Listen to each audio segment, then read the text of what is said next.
Olá, pessoal! Eu sou a professora Gabriele Fernandes da Silva, bolsista do Programa de Residência Pedagógica da CAPES. Hoje vamos falar um pouquinho dos ciclos biogeoquímicos. Mas o que vai ser então essa biogeoquímica? Ela vai ser, pessoal, a ciência que estuda os processos químicos que ocorrem na atmosfera e hidrosfera.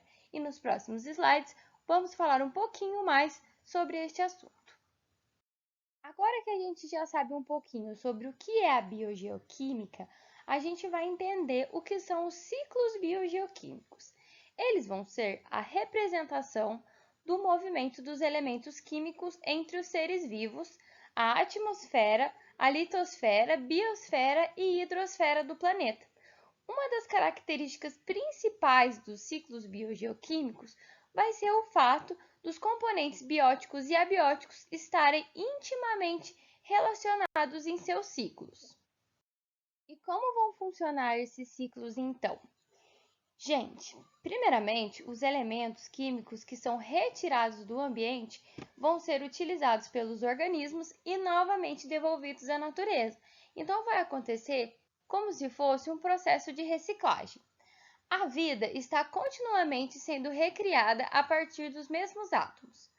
Ou seja, quando o organismo morre, sua matéria orgânica é degradada pelos seres decompositores, representados por fungos e bactérias. Assim, os átomos que constituíam esses organismos vão retornar ao ambiente e podem ser novamente incorporados por outros seres vivos para a produção de substâncias orgânicas. Então, é um ciclo onde ele vai ser reutilizado várias vezes, como no processo de reciclagem.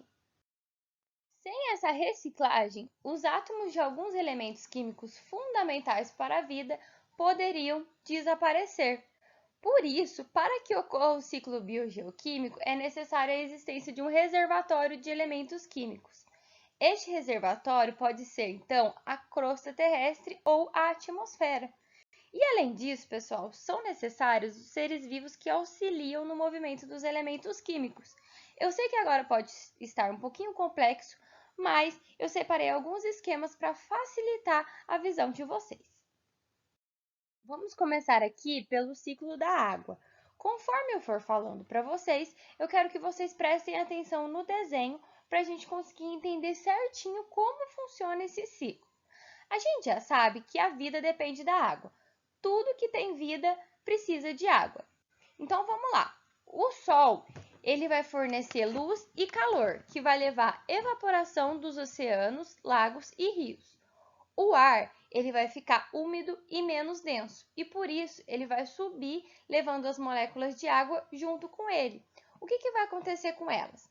Elas vão ser carregadas pelo vento e assim vão se agrupar, formando as nuvens. Essas nuvens vão ficando cada vez mais carregadas e, com isso, elas começam a ficar pesadas e podem cair em forma de chuva normal, granito ou neve.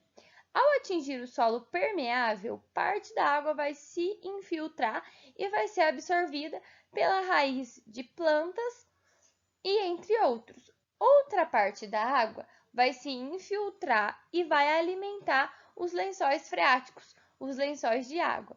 E esses lençóis, por sua vez, vão dar origem novamente aos riachos, rios e mares. Então, gente, como eu acho que vocês já conseguiram perceber, ocorre mesmo um processo de reciclagem em todos os ciclos. Porém, uns vão ficando mais específicos que outros. Agora, nós vamos ter o ciclo do oxigênio. Eu coloquei um esquema para vocês e, novamente, eu vou explicar esse esquema. O oxigênio ele vai ser liberado para o meio através da fotossíntese, onde as plantas vão utilizar o gás carbônico do ar e sintetizar para gás oxigênio. Em seguida, os animais respiram o oxigênio e liberam novamente o gás carbônico para a atmosfera. A produção de ozônio acontece devido à radiação emitida pelo Sol, a ultravioleta curta, que provoca a quebra da molécula de O2. Cada átomo liberado pode agir como outra molécula íntegra de O2, em presença de um agente catalisador, formando O3. Então, como vocês podem ver aí na imagem, a gente vai ter oxigênio, gás carbônico, dióxido de carbono, as plantas que vão criar esse oxigênio com fotossíntese e os animais que vão respirar esse oxigênio. Agora, nós vamos ter um esqueminho sobre o gás carbônico. Ele é usado pelas plantas e águas para a realização de fotossíntese. E no ciclo do carbono, a respiração dos seres vivos, a decomposição feitas pelas bactérias e fungos e a combustão em fábricas e veículos e as queimadas de florestas liberam gás carbônico ao ambiente. Então, todos esses fatores vão liberar o gás carbônico ao nosso ambiente. Além dos ciclos comentados até agora, nós vamos ter o ciclo do nitrogênio também. E para que fique mais fácil a compreensão de vocês, eu adicionei um pequeno videozinho. Bora lá assistir!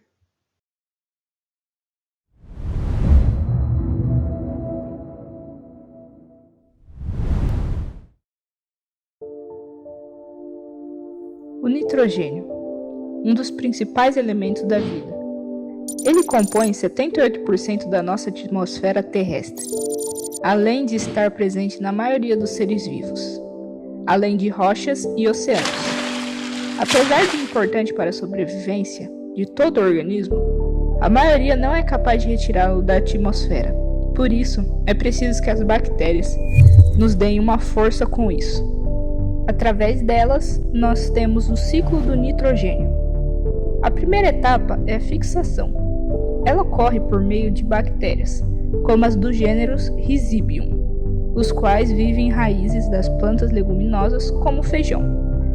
Essas bactérias formam nódulos na região das raízes das plantas, onde captam o nitrogênio, transformando-o em amônia, que é utilizada por ela mesma. Outra maneira para ocorrer a fixação é por meio de descargas elétricas, onde a energia liberada ajuda a penetrar o nitrogênio no solo. A segunda etapa é a amonização, e ocorre da decomposição de matéria orgânica que libera NH3 e, quando combinado com água, forma o íon amônio. Outra etapa é a nitrificação, e ela ocorre em duas partes. A primeira é a nitrosação, e ocorre quando as bactérias nitrossômonas transformam o íon amônio em nitrito. Porém, esse nitrito não faz bem às plantas, e assim entramos na nitratação, a segunda parte. E ocorre quando as bactérias do gênero Nitrobacter fazem a oxidação do nitrito e transformam-o em nitrato, que será facilmente absorvido pelas raízes das plantas. A última etapa do ciclo é a desnitrificação, na qual as bactérias do solo, chamadas desnitrificantes, utilizam os nitratos para destrificar o nitrogênio, transformando-o novamente em gás nitrogênio e enviando-o para a atmosfera, completando assim o ciclo do nitrogênio.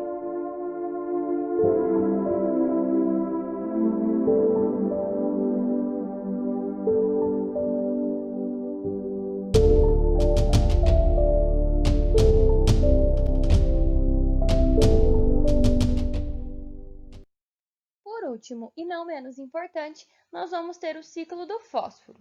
O fósforo, gente, constitui um importante componente da substância viva, além de estar ligado ao metabolismo respiratório e fotossintético. Por isso, algumas pessoas usam ele como adubo. Na natureza, ele é um elemento encontrado em pequenas quantidades em relação às necessidades dos seres vivos, e seus grandes reservatórios são as rochas fosfatadas. A erosão do solo pelas águas ou pelos ventos degrada essas rochas e esse fósforo mineral é levado para os oceanos. Uma grande parte vai ser sedimentada nas profundezas e ele não vai ser aproveitado. A pequena parte que vai ser aproveitada pelos seres marinhos, elas vão estar entre certas aves marinhas e restituídas ao solo, de onde pode novamente ser retirada pelas plantas. O organismo animal, ele entra no ciclo ao se alimentar desses vegetais e após a sua morte ou excreções, que vão ser as fezes e as urinas, lançados por esses organismos durante a sua vida, os compostos contendo fósforo retornam ao solo, onde vão ser decompostos por bactérias e fungos, fechando assim o seu ciclo. Então, gente, a gente pode ver que sempre vai ter um início, um meio e um fim. E sempre vão ter animais, plantas, água e entre outros presentes nesses ciclos. Para ficar mais fácil de vocês conseguirem guardar todas essas informações, eu preparei um mapa mental com as partes mais importantes da nossa aula. Então, gente, os ciclos biogeoquímicos principais vão ser o da água, carbono, oxigênio e fósforo. Cada elemento ele vai ser absorvido por seres vivos. Os ciclos biogeoquímicos eles vão ser processos que ocorrem na natureza para garantir a reciclagem de elementos, possibilitando que os elementos interajam com o meio ambiente e os seres vivos. E isso garante que o elemento flua pela atmosfera, hidrosfera, litosfera e biosfera, formando assim um ciclo constante em nosso planeta, em nossa vida. Eu espero que vocês tenham entendido o que eu quis passar para vocês e agora eu separei uma frase que eu achei muito importante para a nossa aula.